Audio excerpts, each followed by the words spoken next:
For thousands of years, a conflict has echoed across deserts, kingdoms, and generations. Many people believe it is about land. Others say it is about politics, power, or history.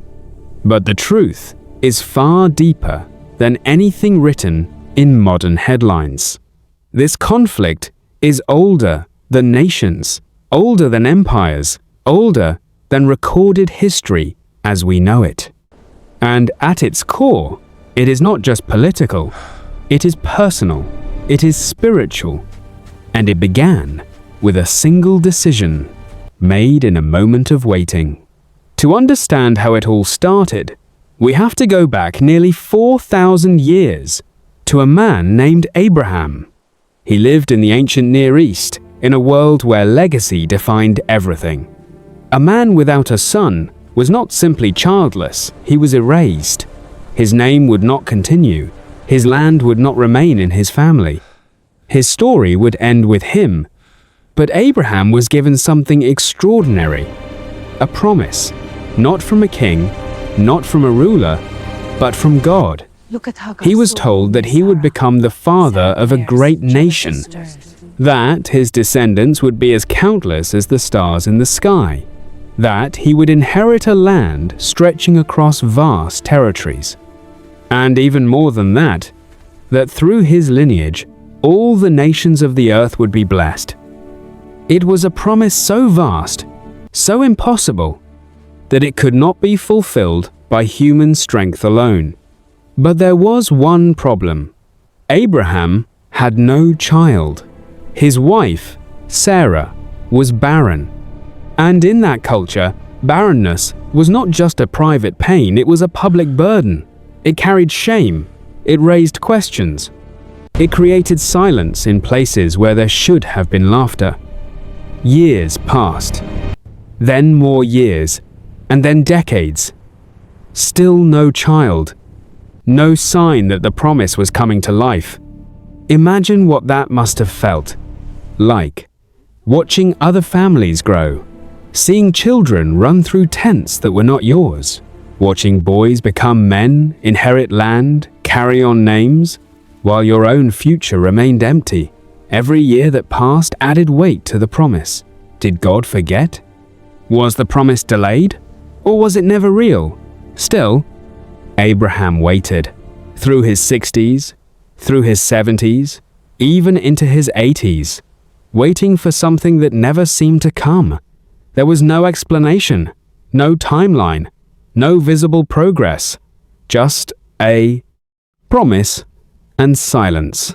And eventually, the silence became too heavy, the waiting became too long, and the pressure became too much. That's when Sarah came to Abraham with an idea. It wasn't rebellion. It wasn't meant to go against God. In fact, in their culture, it was completely normal. If a wife could not bear children, she could offer her servant to her husband to produce an heir on her behalf. It was a legal practice, a recognized solution, something supported by the customs of their time. It made sense. It solved the problem. And most importantly, it worked. So Abraham agreed. And in that moment, everything changed. Because instead of continuing to wait for the promise, he chose to act. Instead of trusting the process, he tried to fulfill it himself. Hagar, Sarah's servant, conceived almost immediately. What decades of waiting had not produced human effort achieved in a single moment? It looked like progress. It felt like success. But it was neither. Because the moment Hagar became pregnant, something shifted inside the household. The balance changed. The servant now carried what the mistress could not. And that changed everything. Respect turned into tension. Tension turned into resentment. And resentment began to fracture the home from within. Hagar no longer saw Sarah the same way. The quiet distance between them grew heavier with every passing day. The unspoken truth lingered in every interaction, and Sarah felt it. What she had suggested in desperation now became the source of her deepest pain. What was meant to fix the problem only exposed it. Because when something is built outside of the promise, it may still grow, but it will not bring peace. And beneath the surface of that household, something far more dangerous had begun.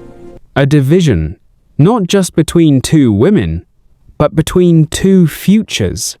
And no one in that moment realized that this single decision, this one attempt to help God, would echo across generations and shape the course of history itself. The tension inside Abraham's household did not fade with time. It deepened. What had started as a practical solution slowly revealed itself as a fracture that could not be repaired by human effort. Every glance carried weight. Every silence spoke louder than words. The structure of the home had changed, and nothing could return to what it once was. Hagar, once a servant, now carried something powerful, the child of Abraham. In that world, motherhood was status. And with that status came a shift in identity. She began to see herself differently, and Sarah saw it too. What had been arranged in desperation was now producing humiliation. The woman who once served her now carried what she could not. And that reality created a tension that no one could ignore. The situation became unbearable, and eventually, Hagar fled. Pregnant, alone, and exposed, she left the camp and walked into the wilderness. No supplies beyond what she could carry, no protection, no certainty of survival, just the open desert stretching endlessly before her. The same land that sustained life could just as easily take it. She had been part of a decision, but now she faced its consequences alone. And it was there, in that isolation, that something remarkable happened. God met her. Not in a palace, not through a prophet, not surrounded by ceremony, but in the wilderness. To a woman who had been overlooked, used, and cast aside. And in that moment, something unprecedented took place. Hagar gave God a name. She called him the God who sees me. Think about the depth of that moment. In a world where she had no voice, no status, no protection, she recognized something greater than her circumstances. She was seen, not by the people who used her, but by the God who created her. And not only was she seen, her child was not forgotten. She was given instruction. Return. Go back to the place you ran from. It wasn't easy. It wasn't comfortable. But it was necessary. And she obeyed. She returned to Abraham's household carrying more than a child. She carried an encounter. A realization that even in broken situations, God was still present. Soon after, the child was born, a son. His name was Ishmael, meaning God hears. It was not just a name. It was a declaration. A reminder that in the middle of pain, in the middle of rejection, in the middle of human mistakes, God still listens. Abraham loved the boy. For 13 years, Ishmael was his only son, his heir, the one he believed carried the promise. Every lesson, every expectation, every hope was poured into him. Time moved forward. Life continued. And for a while, it seemed as though everything had settled into place. But then, God spoke again. And this time, the message disrupted everything Abraham believed. The promise would not come through Ishmael. It would come through another son. A son born not by human effort, but by divine intervention. Sarah would bear a child. At 90 years old, The idea was beyond reason, beyond biology, beyond anything that could be explained by natural means. It sounded impossible. Even Sarah laughed when she first heard it. Not out of joy, but out of disbelief. Because after decades of waiting, after years of silence, after already finding a solution that seemed to work, why now? Why this way? But this moment revealed something critical. God's promise could not be fulfilled through human strategy. It could not be built by logic, culture, or effort. Because what God was establishing had to come from Him alone. And against every expectation, it happened. Sarah conceived, and in time, she gave birth to a son, Isaac. His name means laughter, a reflection of doubt turned into fulfillment. A reminder that what once seemed impossible had become real. The promise had finally arrived. But the arrival of the promise did not bring peace. It brought separation. Because now there were two sons, one born through human effort, one born through divine promise. And they could not share the same inheritance. This was no longer just a family situation. It had become something much deeper. Two paths had been created. Two identities had been formed. And from this moment forward, the consequences of that earlier decision would begin to unfold in ways no one could stop. At first, life in Abraham's household tried to continue as normal. The tents were still standing. The flocks were still moving across the land. Daily routines carried on as they always had. But beneath the surface, something had changed and it could not be ignored. There were now two sons. Ishmael, the firstborn, strong, growing, already shaped by years of his father's attention. And Isaac, the child of promise, the miracle, the one whose very existence had redefined everything. For a time, they existed under the same roof. But they did not carry the same future. And that difference began to show. One day, during a celebration marking Isaac's early growth, the entire household gathered. Food was prepared. Laughter filled the air. It was a moment meant to honor the promise fulfilled. But in the middle of that celebration, something happened. Ishmael mocked Isaac. The act may have seemed small. A gesture, a look, a moment of tension between a teenager and a child. But Sarah saw it, and she understood something immediately. This could not continue, because what was unfolding was not just sibling rivalry. It was something deeper, a conflict over inheritance, identity, and destiny. And so she acted. Her words were direct, uncompromising. Send them away. Not just Hagar, but Ishmael. Completely. Permanently. When Abraham heard this, it broke him. This was not just a difficult request. This was his son. The boy he had raised for over a decade. The child he had loved, taught, and believed in. Everything in him resisted it. But the instruction came again. Let them go. And early the next morning, before the camp fully awoke, Abraham prepared what little he could. Bread, a skin of water, simple provisions, not enough for a long journey, not enough for survival in the wilderness.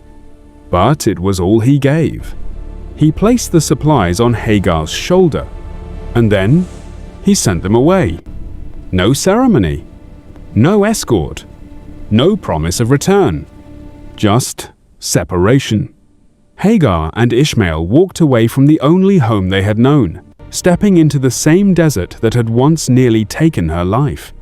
The sun rose higher, the land grew hotter, and the reality of their situation became unavoidable. This was not relocation. This was exile. The wilderness they entered was harsh and unforgiving. Dry ground stretched in every direction, Sparse shrubs offered little shade. Water was life, and they had very little of it. As they walked, the weight of the water skin became lighter, until finally, it was empty. No more water. No more options. Ishmael's strength began to fail. His steps slowed. His body weakened under the relentless heat, and eventually, he collapsed. Hagar moved him beneath the small shade of a desert bush, barely enough to protect him from the sun.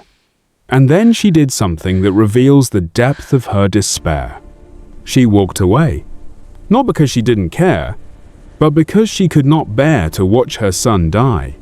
She went far enough that she would not see it happen, and there, in the silence of the desert, she wept. This was the outcome. This was the cost. Not just of circumstance, but of a decision made years earlier. A decision to act instead of wait. A decision to help instead of trust. And now, it had led them here. But the story did not end in that desert. Because once again, God intervened. In the moment where death seemed certain, a voice broke the silence. God had heard the boy. And suddenly, what was hidden became visible. A well. Water in the middle of dryness. Provision in the place of abandonment.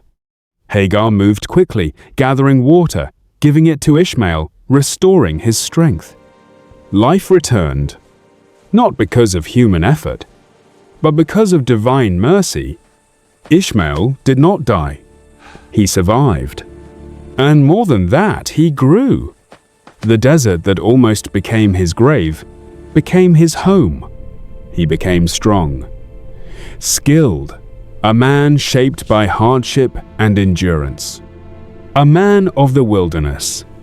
And from him came generations, nations, a lineage that would not disappear. At the same time, Isaac's life continued in a different direction. Raised within the covenant, within the promise, 2 sons, 2 paths, 2 destinies, and the distance between them would only grow. Time moved forward, as it always does. What began as a family situation slowly transformed into something far greater. The division between 2 sons did not remain contained within one household. It expanded. It multiplied. It carried itself into the next generation, and the next, and the next. Isaac grew, and his lineage continued through his son Jacob, later called Israel. Through him came a people tied to covenant, identity, and a specific land. A people who believed they carried the promise that had been spoken generations before. But the fracture did not end there. Isaac had 2 sons, Jacob and Esau, twins, born from the same womb, raised under the same roof, yet destined for different paths. Esau, the firstborn, was strong, a man of the field, shaped by the open land and the hunt. Jacob was different, quiet, calculating, staying close to the tents, observing, thinking. And once again, something familiar happened. A moment of decision. A moment of exchange. A moment that would shape the future. Esau, driven by immediate need, gave up his birthright for a simple meal, something sacred, traded for something temporary. And later, through deception, Jacob received the blessing that was meant for Esau. The result? Anger. Betrayal, division, and Esau made a decision that would carry the story even further. He aligned himself with the line of Ishmael, 2 branches of Abraham's family, both carrying a sense of loss, both shaped by rejection, now connected. And from that point forward, the separation deepened. Generations passed, tribes formed, nations emerged. Each one carrying its own identity, its own memory, its own claim. The land became more than geography. It became inheritance. It became promise. It became something people were willing to fight for, generation after generation. And the world watched as conflicts rose and fell, as alliances formed and broke, as history repeated itself in different forms. But at its core, the root remained the same: an unresolved fracture. A decision made long ago, a moment where waiting was replaced with action, where trust was replaced with control. And that brings us to something deeply personal, because this story is not just about the past. It is about us, right now. Because at its core, this entire story began with one simple truth. A man who could not wait. Abraham had a promise, a real promise. But instead of trusting the timing, he tried to fulfill it himself. And that one decision created consequences far beyond what he could see. So now the question is not just historical. It is personal. What promise are you waiting on right now? What situation feels delayed, silent, unanswered? And what are you trying to force into existence because you are tired of waiting? What Ishmael are you building? Is it a relationship you rushed into because you didn't want to be alone? Is it a decision you made out of pressure instead of peace?